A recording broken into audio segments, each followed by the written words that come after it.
কোরআনুল কারীমের এই বর্ণনাগুলো আল্লাহ আমাদের মাঝে দিয়েছেন যাতে আমরা অপমান অপদস্থতার হাত থেকে বেঁচে যেতে পারি, তারই জন্যে। তো আল্লাহ আমাদের ইহুদি, নাসারা, খ্রিস্টান, বৌদ্ধ, শিখ, ইসাই, আরএসএস, বিজেপি, বজরঙ্গ দল, শিবসেনা, এদেরকে ব্যাপারে আল্লাহ আমাদের সাবধান সতর্ক করে বলেননি যে এরা তোমার কাছ থেকে ইসলাম কেড়ে নিতে পারে, বান্দা একটু সতর্ক থেকো। আল্লাহ একবারও বলেননি। রব্বুল আলামিন কোরআন শরীফের ভিতরে বলেছেন, বান্দারে, ইয়া আইয়ুহাল্লাযীনা আমানু লা তুলহিকুম আমওয়ালুকুম ওয়ালা আওলাদুকুম, হে পৃথিবীর ইমানদার মানুষেরা, আমি আল্লাহ তোমাদিগকে সতর্কতার সঙ্গে বলছি, সাবধানতার সঙ্গে বলছি, তোমরা অত্যন্ত সতর্কতা অবলম্বন করে চলবে। তুলহিকুম আমওয়ালুকুম ওয়ালা আওলাদুকুম আন যিকরিল্লাহ, তোমার সন্তানাদিয়া, তোমার অর্থবিত্ত, এরা দুটো যেন তোমার কাছ থেকে ইসলামকে কেড়ে না নেয়। তাহলে ইসলাম যদি কখনো আমার কাছ থেকে কাড়ে, তোমার টাকা পয়সাই কাড়বে, আমার ছেলেপিলেরাই কাড়বে। মুফতি সাহেব বলছিলেন না, একটু ধমকানি চমকানি দিয়ে একটু বলে বুঝিয়ে সন্তানদেরকে একটু নামাজি বানান। কারণ আসলে যে বাপ বাচ্চাদের নামাজি বানাবে, সেই বাপের তো আগে নামাজ পড়া লাগবে নাকি? সে বাপের, আচ্ছা কোনো বাপ নিজে বে করিনি, নিজে মুঠেই বে করিনি, তার ছেলে বে দিতে পারে?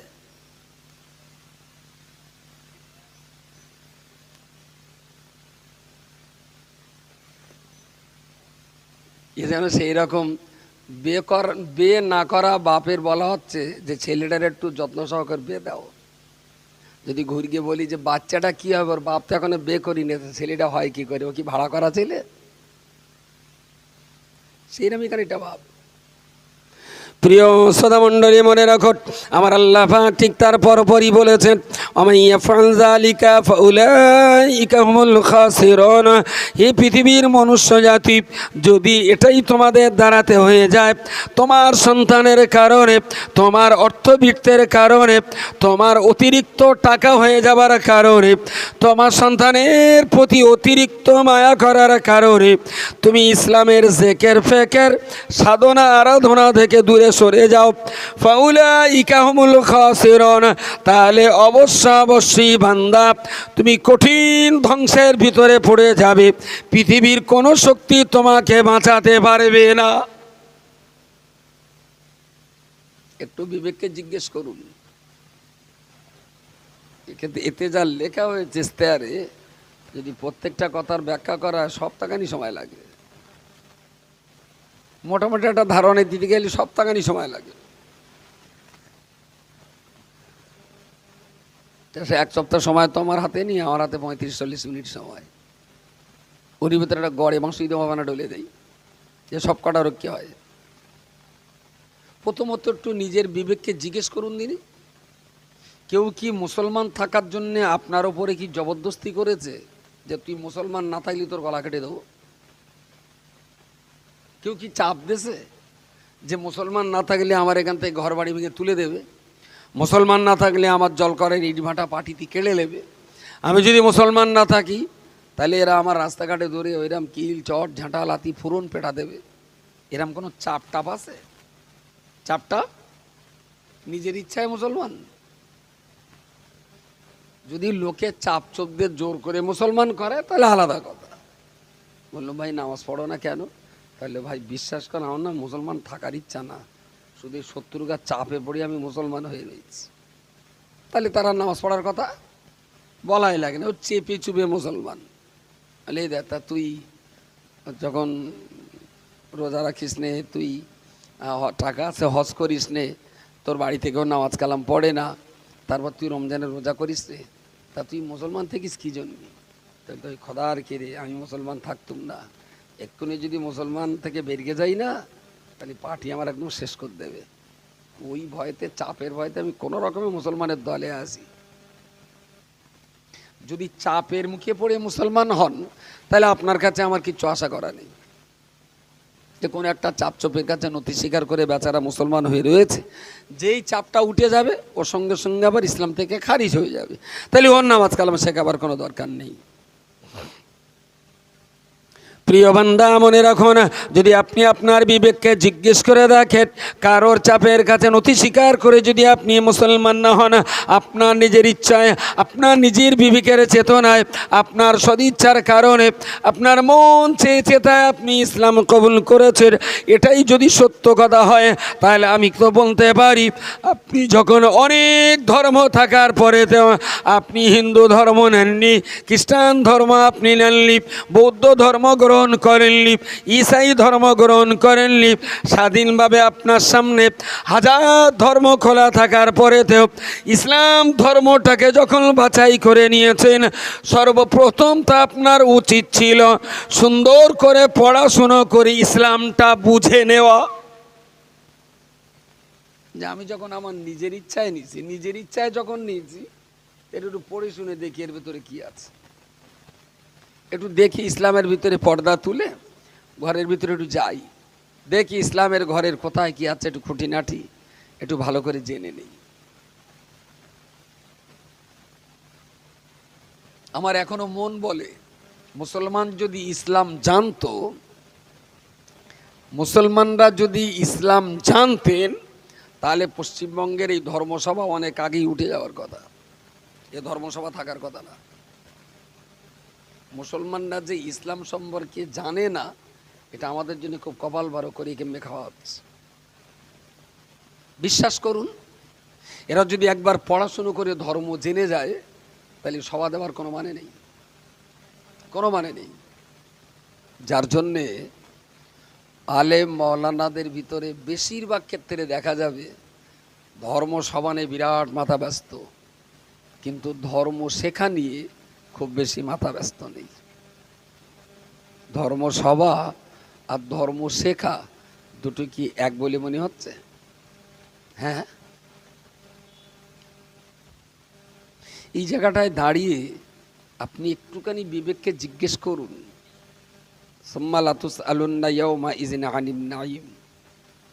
জবাব আমের কাছে দিতে হবে না, জবাব মুফতি সাহেব নেবে না, জবাব কারোর কাছে দিতে হবে না, তবে মনে রাখবেন জবাব তো একটা জায়গায় তো দেওয়াই লাগবে। জবাব সুম্মা লাতুসআলুন্না ইয়াওমা ইযিন আনিন নাঈম, কারোর কাছে জবাব না দিলেও আল্লাহর কাছে তো অবশ্যই জবাব দেওয়া লাগবে, আল্লাহর কাছে অবশ্যই। প্রিয় শ্রোতা মণ্ডলী, আমি আপনাদের কাছে অত্যন্ত বিনয়ের সঙ্গে বলছি, আপনি আল্লাহর রাস্তে ইসলামটা বোঝার চেষ্টা করুন, ইসলাম সম্পর্কে আপনি পড়াশুনো করার চেষ্টা করুন। ইসলাম কাকে বলে, কোরআন কাকে বলে, শরীয়ত কাকে বলে, ফরজ ওয়াজিব সুন্নত মুস্তাহাব মুবাহ কাকে বলে, হারাম কিংবা নাজায়েজ কাকে বলে, ইসলাম কোথা থেকে শুরু হয় আর ইসলাম কোথায় যে শেষ হয়ে যায়। আল্লাহর বান্দা, মনে রাখুন, যতদিন আপনি নিজে ইসলাম না শিখবেন, ততদিন পর্যন্ত মুফতি সাহেব কেন, মক্কার পীরের ধর্মসভা শুনেও আপনার জীবন জিন্দেগি কোনো মতেই পাল্টাতে পারে না। রক্ত দিয়ে লিখে দিতে পারি, ধর্মসভায় জীবন পাল্টাবে না। জীবন পাল্টাতে গেলে ধর্ম শিখতে হয়। ধর্ম কান কেমনই হচ্ছে নাকি বলেন? সবার একটু দেন, সবার না দিনে আমার কাছে চলবে কি করে বলেন? আমার কাছে চলবে কি করে? তারপর কত লোকের সব গাড়ি টাড়ি নানান তাল, সে তার কাছে তো আবার অন্য বায়না আছে, ঘন্টায় 22,000 টাকা চুক্তি, 1.5 ঘন্টার চুক্তি, 500 টাকা কম দিলে আবার বলে টাকা দিতে মানে রেখে দে, ছেলের কাপড়ের কাপড় কিনিস। হ্যাঁ, ব্যবসা আবার অনেক আছে, রুহানি হালাতের অবস্থা, রুহানি অবস্থা, সে অনেক ব্যবসা আবার আছে। তা সে আমি তাও না বলে, তাও এই যা সভা, যে পয়সার গেট আছে আর যে পয়সার লাইট আছে, শুধু গেট আর লাইটের দিকে তাকিয়ে বলছি, 5,000 টাকা আমার দিতেই হবে ওর কাছে। একবার টাকা দেখবেন, একটা গেট দেখবেন, গেট এত দামি আর হুজুরি টাকাই করা। এই বাকা রাত দুটো দিয়ে দিন দে, এত দামি গেটার টাকা কম দিলে হয়? আমার এখনো 400 টাকাও নজরানা দেয়, তাতে আমার কোনোদিন মনে হয়নি যে আমার খাওয়া হবে না বা আমার চলবে না বা কিসে কি হবে। এখনো 400 টাকা দেয়। আজকে সন্ধ্যাবেলাটা ফিরি বেরিয়েছি, সে কানা ব্যামো ভিক্ষে করে খায়, সে সমুদ্র নেশা হয়ে সবা দেওয়ার। আমি ওর অনেকবার বলি, আমি এই দেখ তুই ভিক্ষে করে খাস, তোর নিকো চোখ আর দুটো চোখই ওর অন্ধ, তাই জন্য আমি অনেক দিন দুটো পয়সা এক জায়গায় করে করে একটা সভা দেবো। এখন ও ব্যামো সভা দেবে, তা আমার মতন এরকম গাছগুরু না হলে ওর সবাই বক্তা কেটা হবে বলেন, বুঝতে পারেননি?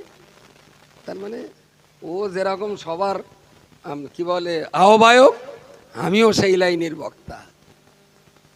সন্ধ্যেতে 10:30 9:10 পর্যন্ত ওখানে একটু বলে আসলাম, কিছু দেইনি, একটা বক্তা দাওয়াত করতে বললো, আরেকজনের দাওয়াতও করে দিয়েছি। আসার সময় ধরে কানের কাছে মুখ দিয়ে বলতে, হুজুর ওর কত দেবো? আমি দেখ তোর যা মনে হয় তাই দিস কোনি, তাইতে নাইটুকুন বলেন ওর কত দেবো? আমি তোর যেটাই চাই দিস কোনি। এখন আমি মনে মনে 2 মিনিট পড়তে পড়তে এসেছি, মাইক থেকে লাভলি সেই বক্তা ফোন করবেন, হুজুর আমার মাত্র 1,500 টাকা দিয়েছে, তেল খরচা উঠবে না, হয়তো ওখানে আবার গ্যারেজ দিতে হবে না 1,000 টাকা। বুঝতে পারিনি? ধর্মসভা আমার বয়সে 49 বছর, আর 30-31 বছর সভা করতেছে, 30-31 বছর। আজও পর্যন্ত আমার মনে হয়নি যে ধর্মসভাটা কুকুরের ল্যাজ না। এখনো আমার পুরোপুরি বিশ্বাস যেটা কুকুরের ল্যাজ, ল্যাজের তেল মেখে টেনে ধরে রাখো, ল্যাজ একদম পুরো সোজা, মনে হয় যেন একদম ফেরেস্তা হয়ে গেছে, পুরো ভালো, ছেড়ে দাও স্প্রিং করে আবার যে গোটানে লেজ আবার সে গুটিয়ে যাবে। রব্বুল আলামিন আল্লাহ আমাদের জন্য বলে দিয়েছেন, হে পৃথিবীর ইমানদার মানুষেরা, আমি আল্লাহ তোমাদিগের জন্য বলছি, ফামান শাআ ফালিউমিন ওয়া মান শাআ ফালিউকবির ওয়া মান শাআ ফালিয়াকফুর। বান্দা তোমার যদি মনে হয়, তোমার যদি ইচ্ছা হয়, তুমি ইমানের কলমা পড়ে মুসলমান হয়ে বেঁচে থাকো, আর তোমার যদি ইচ্ছা না হয়, ইমানের কলমা ত্যাগ করে তুমি বেদিন কাফের মুশরিক হয়ে যাও, এতে আমি আল্লাহ আমার কিচ্ছু এসে যাবে না। যদি তোমার ভালো লাগে, ইচ্ছা হয়, মন চায়, কলমা পড়ো, কোরআন পড়ো, ইসলাম শেখো, নামাজ কালাম নিয়ে সুন্দরভাবে বেঁচে থাকো, ওমান শাআ ফালিয়াকফুর। আর যদি তোমার মন না চায়, তুমি যে কলমাটা পড়েছো ওটা ফিরিয়ে দাও, যে তুমি পুরো কাফের হয়ে যাও, তুমি মুশরিক হয়ে যাও, ইহুদি হয়ে যাও, নাসারা হয়ে যাও, কোনো অসুবিধে নেই তো। আল্লাহ একদম ক্লিয়ার কাট বলেছেন যে যোগে তাড়ে মুসলমান থাকার কোনো জায়গা নেই, যোগে তাড়ে হবে না, হয় ইস্পাত নয় তেজপাত। ভালো লাগে তো ইস্পাত হও, যদি ভালো না লাগে তা পুরো তেজপাত হও। কিন্তু ইস্পাতও না, তেজপাতও না, ভস্যিও না, ঢস্যিও না, বেঁকা বেলালো চলছে তো চলছে। 30 বছর, 40 বছর, 60, 70 বছর বয়স আল্লাহ পাক আপনাকে আমাকে দিয়েছেন। কারো বা 40, কারো বা 50, কারো বা 55 কিংবা 65, এতটা বয়স আমরা পেয়েছি। জন্মগতভাবে ইসলাম ধর্ম নিয়ে তিনি আমরা বেড়ে উঠলাম।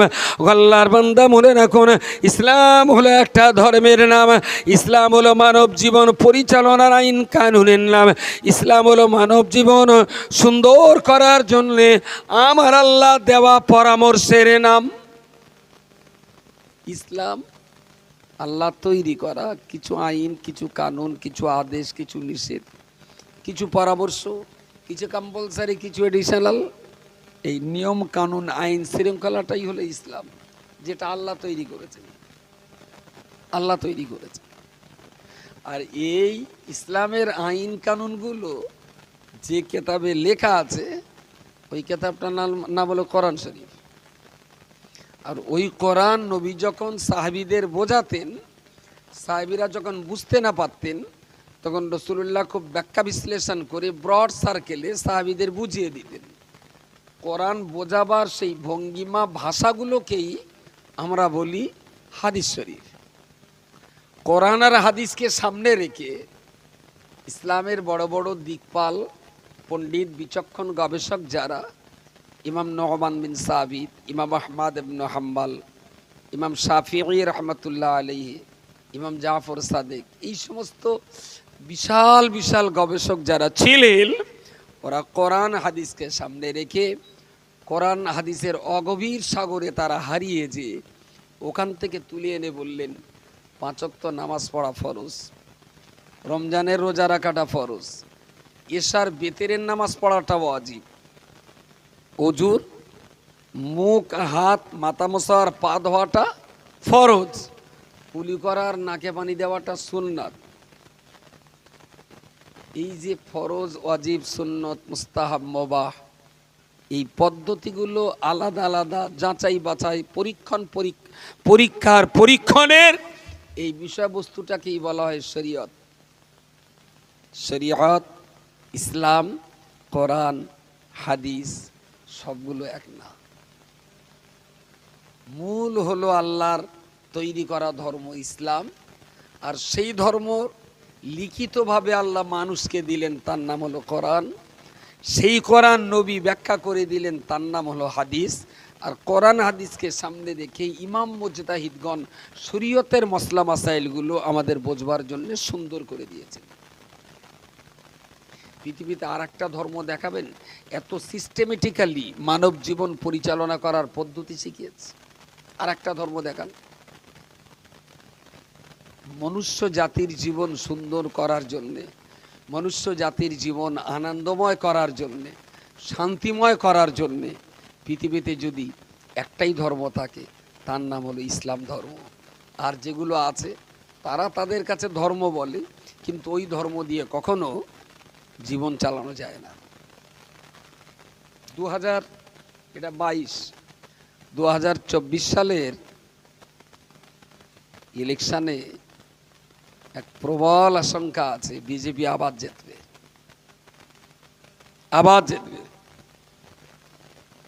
এবং 24 সালে যদি বিজেপি জিতে যায়, তাহলে আপনি লিখে রাখুন 2026 সাল নাগাদ ভারতবর্ষ হিন্দু রাষ্ট্র বলে ঘোষিত হবে।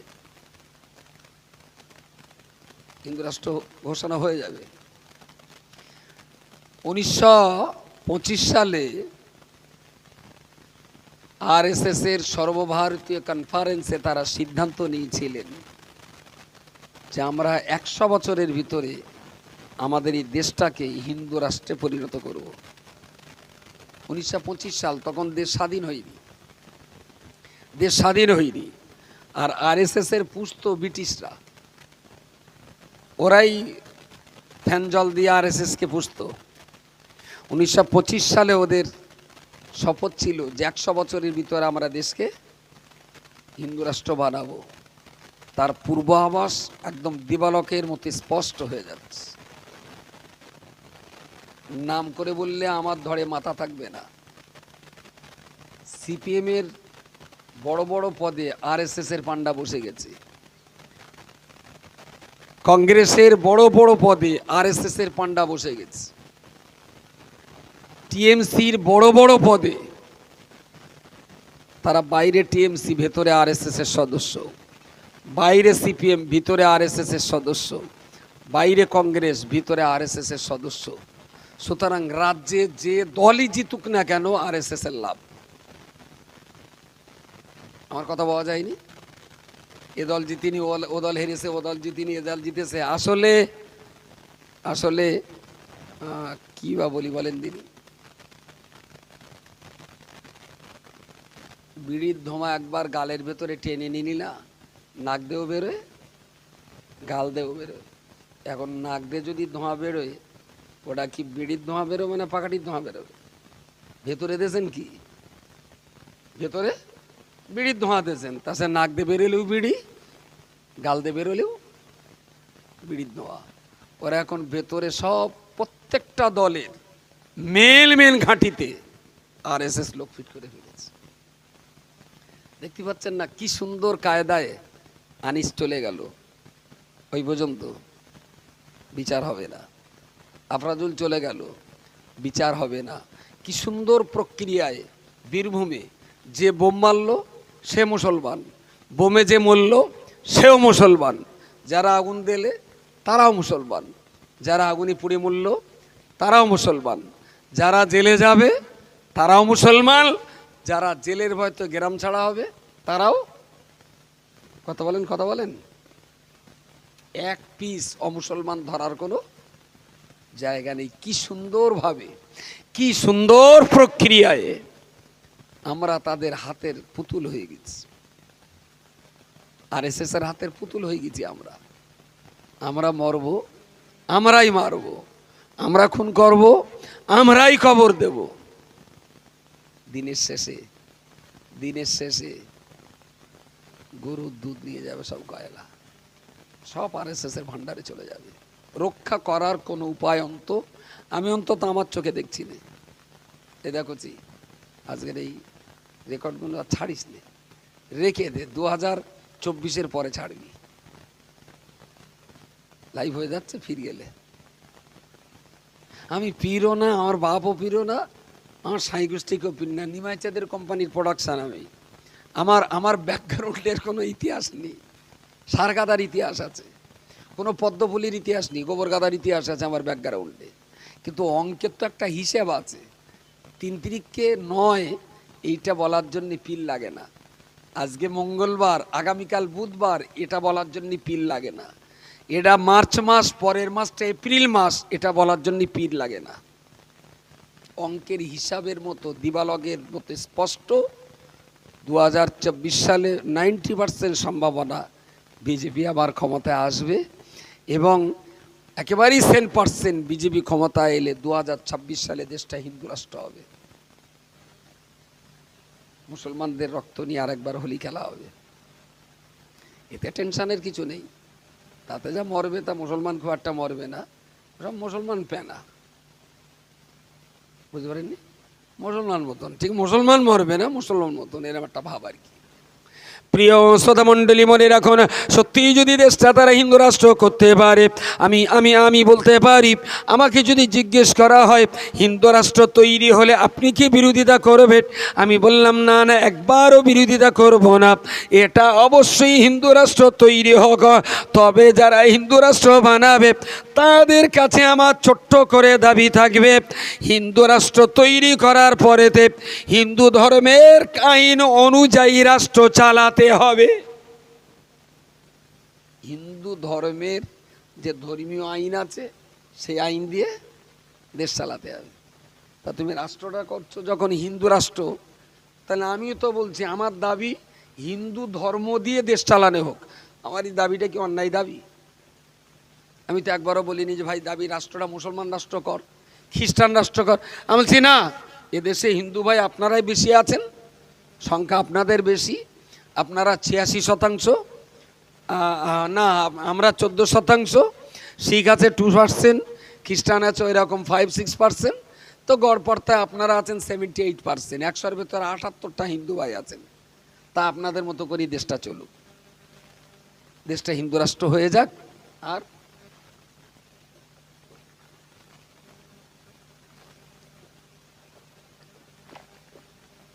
দেশটা হিন্দু রাষ্ট্র হয়ে যাক। আমার একটাই দাবি, হিন্দু ধর্মের আইন দিয়ে দেশ চালাতে হবে। এই কথাটা কি বুঝতে কষ্ট হচ্ছে আপনাদের? আচ্ছা, এটা কি চালাতে পারবে? হ্যাঁ, পারবে না। এই জন্যই পারবে না, ধরুন মাঠে জমি মাপ থেকে আল ঠেলাঠেলি করে সে একজন কোদালের ডাঁটি দিয়ে আরেকজনের মাথা ফেটকে দিয়েছে। এখন অ্যাটেম্প টু মার্ডারের কেস হয়ে গেল, এফআইআর হয়ে গেল, কেস থানায় গেল, থানা ওখান থেকে কেস এফআইআর করলো কোর্টে। এবার কোর্টে যে জাজ হবে তার সামনে তাহলে হিন্দু ধর্মের বই খুলে দিতে হবে, রামায়ণ, মহাভারত, গীতা, তারপরে মনুসংহিতা, এসব খুলে দিতে হবে। কারণ ওই সমস্ত বই পড়িয়ে পড়িয়ে পড়িয়ে পড়ে জাজের মাথার চুল টাক পড়ে যাবে। কোদালির ডাঁটি দিয়ে মারলি কী ধরনের শাস্তি দেওয়া যাবে এ কথা ধর্মের কোনো বইতে লেখা নেই। আমার কথাটি বোঝা গেছে? চলুক না, দেশটা হিন্দু রাষ্ট্র হয়েই যাক, আমার কোনো দুঃখ নেই, কিন্তু হিন্দু ধর্মের আইন দিয়ে দেশ চালানো হোক। একটা ছেলে ইচ্ছা করে তার মার সঙ্গে বিয়ে করবে, সে এত মেয়ে রয়েছে ওর পছন্দ, বলতে আমার মার সঙ্গে বিয়ে করবো। এখন কেউ কেস করলো যে এই ছেলেটা ওর মারে বিয়ে করবে, কোর্টে কেস করলো, কোর্ট যথারীতি ছেলের ডাকলে, ছেলের মার ডাকলে, বললে তোমরা কি মা বেটা? তা বললে হ্যাঁ। তোমরা কি একে অপরের বে করবা? তা বলছে হ্যাঁ করবো। তা দেশের লোক বলে এই দেখো মার সঙ্গে বেটার বে, একটা বিরাট বড় পশুর মতন কাজ। ও উকিল সাহেব, জাজবাবু, এই বেটা করতে দিও না। তাহলে তা বই খোলো, রামায়ণ খোলো, রাম লক্ষ্মণের ইতিহাস পড়ো, পড়লো। তারপরে গীতা খোলো, খুলেও পড়া হলো, মনুসংহিতা পড়া হলো। বলে এ সব যা পড়লুম, ছেলে যদি মারে বে করা যায়, এ বে যে হবে না তাও লেখানি, বে যা যে হবে তাও লেখানি। মন মে চাঙ্গা তো কাঠ মে গঙ্গা, চাইলে করতে পারো নাও করতে পারো, এর কোনো আইনও নেই, বিচারও হবে না। দ্যাট ইজ হিন্দু রাষ্ট্র। আমি কাকা পারবেন না, কারণ আপনাদের কোনো আইন নেই। যদি চালাতে হয় আমাদের কাছে দেন, আমাদের হাতে কোরআন আছে। 700 বছর নয়, 70,000 বছর দেশ চালানো যাবে। কোরআনের ফৌজদারি আইন, দেওয়ানি আইন, সমস্ত রকমের আইন আল্লাহ কোরআনের ভিতরে মজুদ করে দিয়েছেন। আরো একবার বলুন সুবহানাল্লাহ, সুবহানাল্লাহ। কোরআন শরীফ শুধু শবে বারাতে পড়ার জিনিস না। কোরআনের নেইটা কি? সবটাই আছে। আমাদের দেশে যতগুলো আইন আছে, রাষ্ট্রসংঘের নিরাপত্তা পরিষদের যুদ্ধের যে নীতি আছে, ওর 100 নীতির ভিতরে 84% নীতি কোরআন আর ইসলামের কাছ থেকে ধার করা। হাঁটুর নিচে কোনো মহিলাকে গুলি করা যায় না, এটা সর্বপ্রথম নবী মুহাম্মদ সাল্লাল্লাহু আলাইহি ওয়াসাল্লাম বলেছিলেন। আরো একবার বলুন সুবহানাল্লাহ। কোনো অপরাধী সাব্যস্ত করতে গেলে মিনিমাম 2টো সাক্ষী লাগে। এটা পৃথিবীর মাটিতে প্রথম ইসলাম সাব্যস্ত করেছে। সব আছে ইসলামে, শুধু ব্যর্থতা আমাদের একটাই, যে মুসলমানরা ইসলামটা বোঝে না, আর ইসলাম বোঝার চেষ্টাও মুসলমানরা করে না। আপনি জানেন, অবাক হয়ে যাবেন, ব্রিটেনের মাটির তলায় একটা মাদ্রাসা আছে। মাটির তলায় একটা মাদ্রাসা আছে। বাংলাদেশের দৈনিক ইনকলাব পত্রিকায় এর একটা লম্বা চওড়া ফিলিস্তি ছাপা হয়েছিল, এবং দিল্লির একটা উর্দু পত্রিকায় ব্রিটেনের মাটির তলার মাদ্রাসা সেই রিপোর্টটা ফ্লাশ করা হয়েছিল। কোন একজন মানুষ, তিনি খুব সন্ধান পেয়ে ওই লাইনের একটা লোককে ধরে নিয়ে দেখে এসেছিলেন। তিনি বলেছিলেন যে আমার জীবদ্দশায় যেন এই কথা তোমরা ফ্লাশ করো না, আমার মৃত্যুর পরে এটা প্রকাশ করে দিও বিশ্বের দরবারে। ব্রিটেনে অনেক রাস্তা জঙ্গলে যেতে হবে, যাওয়ার পরে অনেকটাই রাস্তা মাটির তলায় যেতে হবে, তারপরে দেখবেন বিরাট রাজহংসিক গেট, একেবারেই সেনাবাহিনী, সশস্ত্র নেই, পুলিশ বাহিনী মজুদ, সমস্ত জামা কাপড় ব্যাগপত্র ওখানে রেখে ওদের জামা কাপড় পরে ভিতরে যেতে হবে। নিয়ে গেলেন ভিতরে, যে দেখলেন কি সুন্দর, মাথায় টুপি আর মুখের দাড়ি, এত বড় বড় জুব্বা জামা। এক এক জায়গায় হাদিস চর্চা চলছে, আর এক জায়গায় কোরআন গবেষণা চলছে, আর এক জায়গায় নহুসরফের ক্লাস চলছে, আর এক জায়গায় কারিদের ক্লাস হচ্ছে, আর এক জায়গায় ফতোয়া ফারাজের ক্লাস হচ্ছে। বললেন প্রায় কয়েকশো বিঘে জমি জুড়ে সাংঘাতিকভাবে ইসলাম নিয়ে পড়াশোনা হচ্ছে, ইসলাম নিয়ে পড়াশোনা হচ্ছে। লোকটা হতবাক হয়ে ঘুরে এসে যিনি নিয়ে গিয়েছিলেন তাকে জিজ্ঞেস করলেন, এরা তো আপনার ইহুদি, এরা কেন হাজার হাজার কোটি ডলার খরচা করে কোরআন হাদিস পড়াচ্ছে? বললেন আপনি কাউকে বলবেন না, তবে শুনে রাখুন, ইসলামের যে কোরআন, এই কোরআনে যা আছে তা যদি মুসলমানরা একবার পড়াশুনো করে যদি কোরআনটাকে মাথায় যদি নিতে পারে, সারা পৃথিবীর মাতব্বরই মুসলমানদের হাতে চলে যাবে। আরও একবার বলুন সুবহানাল্লাহ। আমরা কি কাজ করি? এরা যারা পড়ছে, টুপি আছে মাথায়, দাড়ি আছে দেখছেন, কেউ হাদিস, কেউ কোরআন, কেউ কেউ কেউ কেরাত, কেউ বা ফিকহ শাস্ত্র, কেউ বা সাহিত্য নিয়ে পড়াশুনো করছে, জামাত সহকারে নামাজ হচ্ছে, ওর ভেতরে রোজার মাসে রোজা হয়, মসজিদে আবার ইতিকাফ হয়। বললে এরা কারা? বললে ওরা সব ইহুদিদের সন্তান, ওরা আসলে একটাও মুসলমান না। তাহলে ওদের কাজ কি? বললো ওদের এখানে এইসব খুব খুঁটিয়ে খুঁটিয়ে খুঁটিয়ে খুঁটিয়ে ইসলামটার শুরু থেকে শেষ পর্যন্ত পড়াশুনো করে ওদের কাজই হলো প্রাচ্য এবং পাশ্চাত্যের বিভিন্ন মসজিদের ইমাম হিসাবে নিযুক্ত হওয়া। বুঝতে পারেননি? যারা অনর্গল আরবিতে কথা বলে দেবে, 10 ঘন্টা যারা কোরআনের তাফসীর করে দেবে, যে কোনো টাইটেল মাদ্রাসায় বুখারী পড়িয়ে দেবে, ওরা ওখান থেকে পড়াশোনা করে পৃথিবীর বড় বড় শহরের বড় বড় টাউন মসজিদগুলোর ইমাম নিযুক্ত হবে। আর ওদের কাজই হলো কিছু কিছু রহমত আর বরকতের কথা শুনে মুসলমানদের চোখ দুটোকে অন্ধ করে দেওয়া।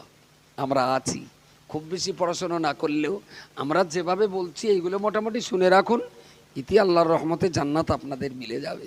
মুসলমান পাশায় বাঁশ দিয়ে বলল সুবহানাল্লাহ, কোরআনের ধারে আর গেল না। কখনো যদি সুযোগ হয় পুরো ফিলিস্তিন মাদ্রাসার রেকর্ডটা আপনাকে দেবে, একবার পড়ে দেখবেন, পায়ের তলা থেকে মাথার চুলের গোড়া পর্যন্ত হিম হয়ে যাবে আপনার দেহ। ইসলামকে সর্বনাশ করার জন্য ব্রিটেনের মাটির তলার কয়েক হাজার ছেলেদেরকে তারা ট্রেনিং করিয়ে, আলেম করিয়ে, হাফেজ করিয়ে, মাওলানা করিয়ে, মুফতি করিয়ে বিশ্বের বিভিন্ন প্রান্তের মসজিদ আর মাদ্রাসার শিক্ষক হিসেবে তারা পাঠিয়ে দিচ্ছে। আর তাদের কাজই হলো ইসলামের গভীর জিনিসগুলো ধামাচাপা দিয়ে ভাষা ভাষা জিনিস সহজে তাদের চোখে তুলে দিয়ে ওদের জান্নাতের পর্দা চোখে মিরিয়ে দিয়ে ইসলাম থেকে তাদের অন্ধ করে দাও, ওরা যেন কোরআনের সেই অগভীর সাগরে কখনো সাধনা করতে না যায়। আমি কেন যে বারবার আপনাদের পড়তে বলি, কেন যে বলি কোরআনের ভেতরে ঢুকুন, সম্ভবত আমার চিৎকার চেঁচামেচি অনেকেই হয়তো খানিকটা বোকার মতো ভেবে আমার কথাগুলো গ্রহণ করছেন না। তাতে আমার কিছু ক্ষতি না হলেও যতদিন আমার নাকে অক্সিজেন থাকবে আমি ততদিন মুসলমানদের এই কথাটা বলবো, জীবনে আর কিছু পড়ুন আর না পড়ুন, আল্লাহর কোরআনটা অন্তত পড়ুন। আমি বলতে বলতে অনেকটাই বলে ফেলেছি।